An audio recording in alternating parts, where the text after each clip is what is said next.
Welcome back. This is episode 3 of technically for my video series of reviewing all of Star Wars. All 11 movies. Thank you for coming back. I hope you enjoyed the first 2 videos. Today I'm reviewing episode 2 as you saw before it vanished off the screen. And I don't know why people crap on this movie. I understand that the forced romance part of it does put people out. I kind of can understand that, but you gotta understand with where George Lucas wrote himself into a corner when doing this trilogy, because he started with the sequel trilogy, so you know that Anakin has to fall in love with someone. So it's hard to know that he's gonna fall in love with someone. He paired it up on the Phantom Menace with Padme, so it was obvious in this movie it was gonna happen. So it wasn't necessarily forced, it was just more expected. And then you could see Padme kind of being reluctant to it, and that was the best way he could tell that part of the story. So I'm going to dive into the character archetypes that I could pick out. There are probably more. I'll speed through these because these are probably ever apparent. Obviously the central character, the protagonist, is Anakin because it's pretty much his story. There are 3 different stories of Obi-Wan investigating Jango. You have Anakin protecting Padme. You have Palpatine being masterful at pulling strings behind the scenes and all that stuff. And then the mentor is Obi-Wan because he is still that overbearing type of person in this movie. He is Anakin's master, so he's kind of like, oh, I'm better than you because of that. And he's weird to him. It's the best way I could think of it at the moment. It's him just trying to tell him that even though that this dude is supposed to be better than me because of this prophecy of the Chosen One, that now I have to train this dude, so how am I supposed to be his mentor whenever he's supposed to already be better than me? So he was kind of resentful a little bit. Padme is obviously the love interest. She does more in this movie than just be that love interest. She's still that senator. She's still that person that is like she was in the first movie. All she wanted was to get the Trade Federation off of her planet and not sign that treaty, and now she's being threatened because she's still being almost forced to sign this treaty that she is not going to sign. So now the Trade Federation is still trying to kill her.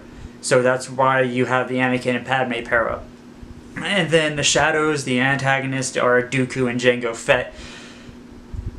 You don't really get Dooku until the very end, really. Like, you see him every now and again through the story, but more important was Jango as the antagonist, even though you could put him as the shapeshifter, because even though we as the audience and Obi-Wan suspected it at the beginning, the characters in the story didn't really catch who he really was, even though he was the blueprint and the blood specimen for their clone army. The thing I love about Star Wars is the opening crawl sets up every exposition, or all the exposition, so you don't necessarily have to tell it. You've got the 3 paragraphs, alright, cool, start me with the story, which is what they do in this movie with the explosion at the beginning, starting it off. And I would say, if you were looking at it like I mentioned in the first video, or the last video, of this is a 3-act story played through 3 movies. So if the first one was Act 1, the setup, the ordinary world, setting up who the Jedi are and why they need to fall, this is Act 2, establishing Anakin and Padme's love, and then the trials and tribulations that they're going to go through, and the eventual the falling action in the 3rd act with the next movie.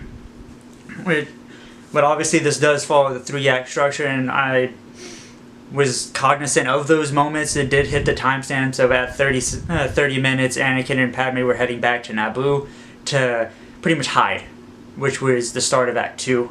And then Act 3 happened roughly about an hour and 30 minutes into it, whenever like, alright, here's the war, let's get to it. And then a lot of people hated Hayden Christensen's portrayal of Anakin, but I don't know why, because they're like, oh, he's a whiny little brat. Look at Luke again in the original trilogy and tell me that dude did not start out like a whiny little brat as well. People say he's just too stale of an actor, but you gotta remember that that's not necessarily true. He was playing a character who had developed feelings and emotions and was developing them until the age of 10 with his mother on Tatooine, and then he gets pulled from her, told him, don't trust your feelings, even though you're supposed to rely on your emotions. And it's weird, but you can't trust him, you're not supposed to form attachments, and it's hard for him. So he's trying to battle his emotions that he's already developed and wishing them away is the way he phrased it. He's like, I wish I could wish my feelings away, but I can't. And he played it masterfully, and he does play it masterfully throughout the entire prequel trilogy, and I'll get into more of that in the third one where you see it more in him. The dialogue and the moments that do happen throughout this story fit the soap opera part of this soap opera space western that this is this genre that it's in. You got to remember that this story, this galaxy that we're in, is a soap opera space western where you do have those soap opera moments whenever you see him in the dining room with the fireplace, and you have him pretty much confessing his love, and then you see Anakin go back into being a Jedi, and he's like, just tell me what I will do. I will do anything that you ask. And then it was after just confessing and finally getting off his chest all of these emotions that he's been having and dealing with. So for those people that bash this movie because of, it's just too on the nose and it's so soap operic, and it's just like, that's what it's supposed to be. So you're bashing the thing that you actually care about and you love for being what it's supposed to be. And it's really oxymoronic when you say it that way. The dialogue from the first movie to the second movie did improve a lot. There was less telling, more showing. There was a little bit more emotions and driving through the emotions from the characters, or the actors into the characters, and you saw it throughout the movie. I really don't feel that the name Attack of the Clones fits this movie. Because you get to the end, and that's when the attack happens. Like, you look at the Phantom Menace, the name obviously fits because there's a menace coming out. It's Phantom. They know that there is a menace out there, and then who is it? You get Revenge of the Sith, which is them coming back, or the Sith coming back and overthrowing the Jedi. You get A New Hope, introducing Luke, and so on and so forth. But Attack of the Clones just does not fit this movie. I could probably think of it later, but I can't piece together a proper name for this movie at the moment. If you can, please leave a comment, but I really don't feel Attack of the Clones is that name right now.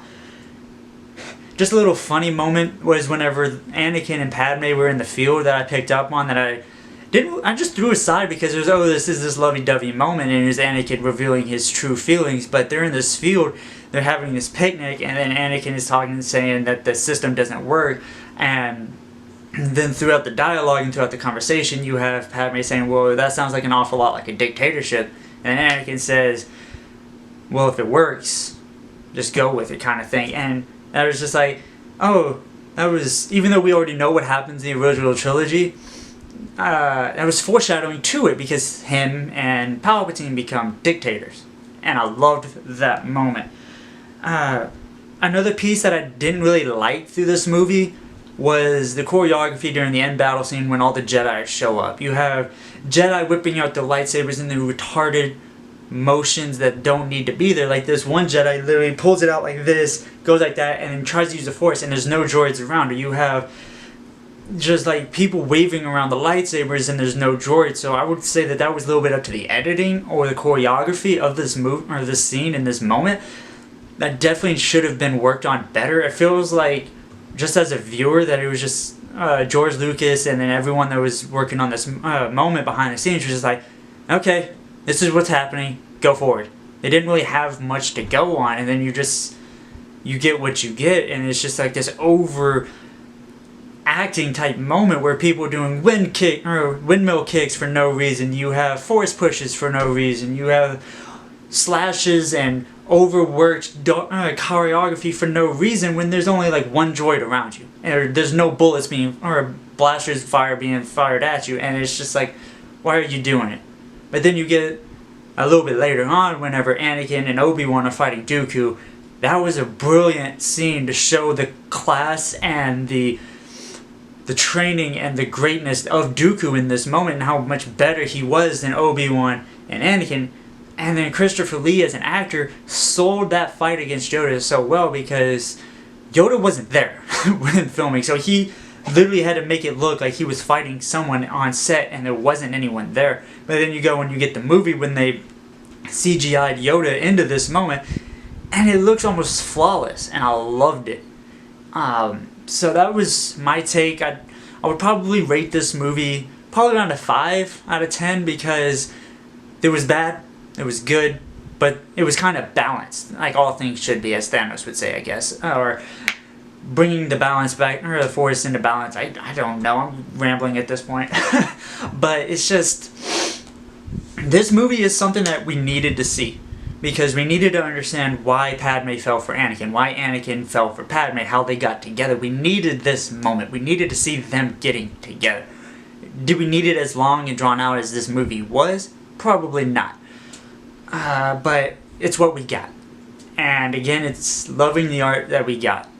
And while we can criticize it, we can't overly criticize it the way that fans have been. And that's why I'm doing this series, is to correct a little bit how fans are criticizing the art form of movie making and storytelling, which George Lucas is a master at. He is a master for storyteller.